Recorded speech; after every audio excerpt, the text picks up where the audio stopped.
Friends, आज हम बात कर रहे हैं यस बैंक की। लगता है यस बैंक के अब बुरे दिन खत्म हो चुके और एक नई शुरुआत होने वाली है। जिस तरह से पॉजिटिव खबरें लगातार आ रही है उससे एक बात तो समझ में आ रही है कि अब वो पुराने दिन वापस लौट के नहीं आएंगे। और इसके पीछे वजह यह है कि जो लगातार सेल के टारगेट दे रहे थे अब वो भी इसमें खरीदारी की सलाह दे रहे। और इसके पीछे सबसे बड़ी वजह यह है कि बड़े फंड हाउस लगातार खरीदारी करें यस बैंक में। काफ़ी बड़े ऐसे फंड हाउस है जो स्टेक लेना चाहते हैं यस बैंक में। और सबसे बड़ी बात तो यह है कि बड़ी बड़ी बैंकें अब यस बैंक को अपने आप में शामिल करना चाहते हैं, यानी यस बैंक का मर्जर अपनी बैंक के अंदर करने की कोशिश कर रहे हैं। और जिसमें नाम निकल के आ रहा है कोटक महिंद्रा बैंक का। कोटक महिंद्रा बैंक भी चाहता है कि यस बैंक को अपने में मर्जर किया जाए। तो यहाँ पे बहुत सारी बातें निकल के आ रही है। क्या है उसकी खबरों की सच्चाई जानेंगे इस वीडियो के माध्यम से। क्या वाकई में यस बैंक का मर्जर हो जाएगा कोटक महिंद्रा बैंक में? क्या आने वाले समय में वाकई में यस बैंक बहुत ही मजबूती से आगे बढ़ेगी और आपके निवेश को कई गुना बढ़ा देगी?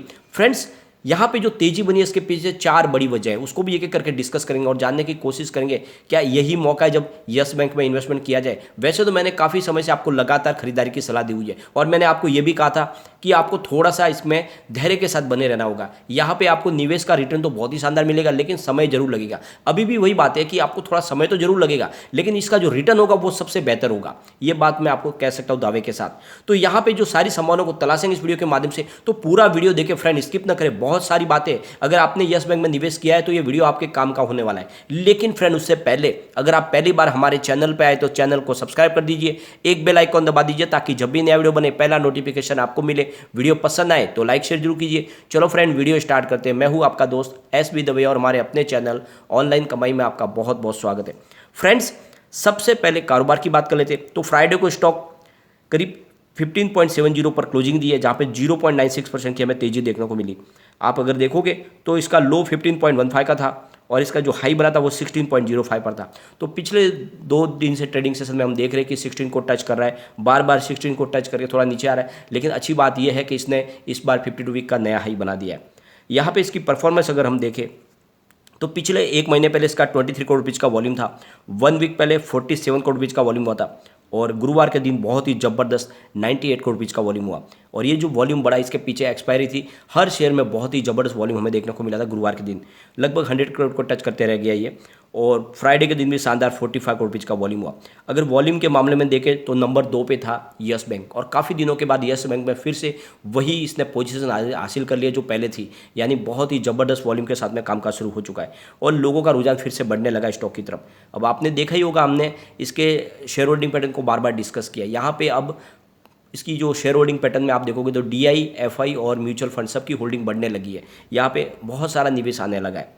इसकी परफॉर्मेंस अगर हम देखें तो 10.50 52 वीक का लो है, 16.25 52 वीक आई है। फिलहाल स्टॉक 15 रुपीज़ के आसपास है। अब यहाँ पे जो तेज़ी की सबसे बड़ी जो वजह बन रही है वो है इसके पीछे एक तो कार्लाइल ग्रुप जो इसमें निवेश करना चाहता है, करीब 10% की स्टेक लेने के लिए विचार कर रहे हैं और इसके लिए वो एक बड़ा जो निवेश करने जा रहे हैं। दूसरी तरफ कोटक महिंद्रा के बोर्ड ने यहाँ पे 500 करोड़ रुपये का नया निवेश करने की अपनी तरफ से मंजूरी ले ली है। उनके बोर्ड ने ये फैसला कर लिया कि वो यस बैंक में 500 करोड़ रुपये का निवेश करेंगे। तो ये आप बात समझ लो, काफ़ी लोग जो कह रहे थे कि जल्द ही ये सब लॉक इन पीरियड की वजह से रुके हुए, वरना सारे का सारा जो निवेश है बैंकों का वो निकल जाएगा, तो ये बात यहाँ पे गलत साबित हो जाती है क्योंकि ये फ्रेश इन्वेस्टमेंट होने वाला है 500 करोड़ रुपये का कोटक महिंद्रा बैंक की तरफ से। तो इससे तो एक बात समझ में आ रही है कि वाकई उनको ये फेयर वैल्यू लग रही है और इसीलिए वो यहाँ पे निवेश करना चाहते हैं। दूसरी तरफ आप देखोगे तो केयर रेटिंग ने इसकी जो रेटिंग थी BBB उसको बढ़ा के BBB+ कर दिया गया पॉजिटिव।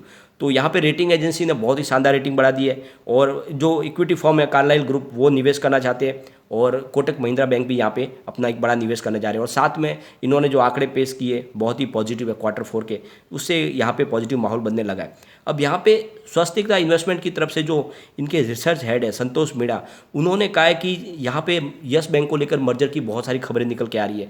लगता है कि कोई बड़ा ग्रुप है जो इसको जल्द से जल्द अपने आप में मर्जर करना चाहेगा बैंक को और इसका यस बैंक अधिग्रहण करने की कोशिश शुरू हो चुकी है और बहुत सारे नाम सामने निकल के आ रहे हैं। और जो सबसे बड़ा नाम निकल के आ रहा है वो है कोटक महिंद्रा बैंक का।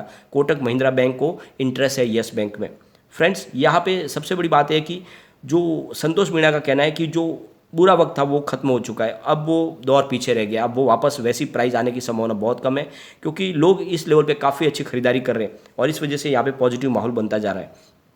फ्रेंड्स, अगर आप बात करेंगे तो यहाँ पे लगभग ये मर्जर का दौर शुरू हो चुका है। पिछले दिनों आपने देखा होगा HDFC बैंक और HDFC का मर्जर हो चुका है। एक्सिस बैंक ने सिटीज़ की रिटेल एसेट को अपने में शामिल कर लिया है और कोटक महिंद्रा भी ट्राई कर रहे हैं, बहुत सारे अपने मर्जर की कोशिश संभावना तलाश रहे। आपने देखा होगा कि 2018 में कोटक महिंद्रा बैंक ने एक्सिस बैंक में मर्जर की संभावना तलाशी थी, उसके बाद में 2020 में उन्होंने इंडसइंड बैंक में भी मर्जर की संभावनाएं तलाशी थी। अब वो फिर से कोशिश करने लगे और इस बार उनकी जो नज़र है वो है यस बैंक पे, जिनका 2.7 लाख करोड़ रुपीज़ का एसेट है और उनकी नज़र है कि यस बैंक जो मजबूत कारोबार के साथ आगे बढ़ रही है उसको अपने बैंक में शामिल करना चाहते हैं, यानी कोटक महिंद्रा का एक पार्ट बनाना चाहते हैं यस बैंक को। तो हो सकता है कि ये मर्जर आगे जाके संभव भी हो जाए। जिस तरह से एक तरफ एक पोजीशन उन्होंने अपनी बनाई हुई है, जिस तरह से उन्होंने अभी 500 करोड़ रुपये का नया निवेश किया, इससे समझ में आ रही है बात कि वाकई उनको दम लग रहा है यस बैंक में। और आप देखोगे तो इनका जो एसेट है वो काफ़ी मजबूत है। IDFC फर्स्ट बैंक का एसेट 1.6 लाख करोड़ रुपीज़ का है, और जबकि आप देखोगे तो यहाँ पे फेडरल बैंक का एसेट 2 लाख करोड़ रुपीज़ का है। तो इन सबसे ज़्यादा एसेट है, यानी आप देखोगे एक बड़ी मजबूत बैंक है यस बैंक, और वाकई में यहाँ पे कोटक महिंद्रा बैंक इसमें इंटरेस्ट ले रहे हैं मर्जर के लिए। तो आगे जाके हो सकता है कि मर्जर हो जाए तो फिर कि सबके दिन पलट सकते हैं, ये शेयर रॉकेट बन सकता है। यहाँ पे अगर आप देखोगे तो एक प्राइवेट इक्विटी ग्रुप है बाहर का जो कार्यालय, वो भी यहाँ पे निवेश कर रहे हैं। करीब 3750 से लेके 4500 करोड़ रुपीज़ का निवेश करने वाले, यानी वो 500 से लेकर 600 मिलियन डॉलर का निवेश करने जा रहे हैं यस बैंक के अंदर। तो आप देख लो कि बड़े बड़े फंड हाउस यहाँ पे लालायित हो रहे हैं यस बैंक में निवेश करने के लिए। तो आप समझ लो कि यस बैंक वाकई में मजबूत हो चुकी है। और जो मैं बात आपको बार बार कई समय से समझा रहा था, लगभग साल 1.5 साल से, कि वाकई में यस बैंक में आपका जो निवेश है वो कभी भी आपको लॉस नहीं देगा। तो शॉर्ट टर्म के लिए भले ही इसकी प्राइस कम हो गई थी, लेकिन आने वाले समय में ये वाकई में एक बड़ा मल्टीबैगर स्टॉक साबित होगा। अब आप यहाँ पे देखोगे इन्होंने जो हर क्वार्टर में अपने आप को साबित किया है। अब Q4 के जो आंकड़े निकल कर आए वो भी बहुत ही बेहतरीन है। इनका डिपॉजिट में बढ़ोतरी कम से कम 21% की दिखाई दे रही है, और इनके जो एडवांसेज है उसमें 9% की बढ़ोतरी दिखाई दे रही है। तो इस बार जो Q4 का रिजल्ट आएगा वो बहुत ही बेहतरीन होगा, और जैसे ही रिजल्ट पेश होगा उसके बाद में यहाँ पे और बड़ी तेजी बन सकती है। तो जो अब लगातार जो सेल के टारगेट दे रहे थे उनके मुंह पे ताले लग गए, अब वो जल्दी सेल के टारगेट दे नहीं पाएंगे, क्योंकि वाकई में यहाँ पे बड़ी बड़ी बैंकें भी अब मर्जर की संभावना तलाशने लगी है यस बैंक के अंदर। अब यहाँ पे इसके रिटर्न को अगर देखें तो पिछले 5 साल के हिसाब से अभी भी 94% का निगेटिव रिटर्न मिल रहा है। 3 ईयर के हिसाब से 93% का निगेटिव रिटर्न है, लेकिन 1 ईयर के हिसाब से 0.64% का पॉजिटिव रिटर्न है। 3 मंथ के हिसाब से 12.19% का पॉजिटिव रिटर्न है। 1 मंथ के हिसाब से 22.75% का पॉजिटिव रिटर्न है। 1 डे के हिसाब से 0.64% का पॉजिटिव रिटर्न है। तो पिछले 1 साल से यहाँ पे अब निगेटिव रिटर्न की संभावना नहीं बननी है। फ्रेंड्स, अगर हम पिछले 1 वीक के प्रदर्शन देखें, दूसरी बैंकों को कंपेयर करें यस बैंक के साथ, तो इससे सिर्फ एक ही बैंक आगे है जिसने अच्छा प्रदर्शन किया, वो है सूर्योदय स्मॉल फाइनेंस बैंक, जिसने 35% का पॉजिटिव रिटर्न दिया है पिछले 1 सप्ताह में। उसके बाद में यस बैंक है जिसने 23.60% का पॉजिटिव रिटर्न दिया है। फिर DCB बैंक है जिसने 21.19% का पॉजिटिव रिटर्न दिया है। फिर फिनो पेमेंट बैंक है जिसने 10.75% का पॉजिटिव रिटर्न दिया है। फिर उज्जवल स्मॉल फाइनेंस बैंक जिसने 10.25% का पॉजिटिव रिटर्न दिया। फिर साउथ इंडियन बैंक जिसने 9.66% का पॉजिटिव रिटर्न दिया। फिर धनलक्ष्मी बैंक है जिसने 9.08% का पॉजिटिव रिटर्न दिया। करूर वैश्य बैंक ने 8.99% का पॉजिटिव रिटर्न दिया।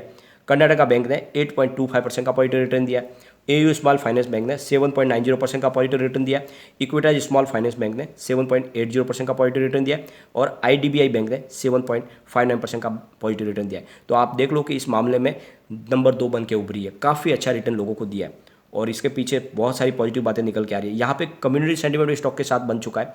83% बाई की कॉल है, 17% सेल की कॉल है। तो लोगों का रुझान स्टॉक की तरफ आ चुका है, और यहाँ पे पॉजिटिव संभावना अब बनने लगी है। और हो सकता है कि शॉर्ट टर्म के लिए प्रॉफिट बुकिंग आए, लेकिन फिर स्टॉक दौड़ने को तैयार हो जाएगा। और एक बार इसने अपनी जो रेंज तोड़ दिया तो यहाँ पे आपको तेजी तो आती हुई दिखाई देगी, लेकिन बाजार भी साथ देना चाहिए। अगर बाजार में गिरावट होती है तो फिर सभी शेयरों में गिरावट होती है, ये भी आपको ध्यान रखना है। अगर आप इन्वेस्टमेंट शुरू करना चाहते हैं इस समय तो थोड़ा थोड़ा करके एक साथ में न करें।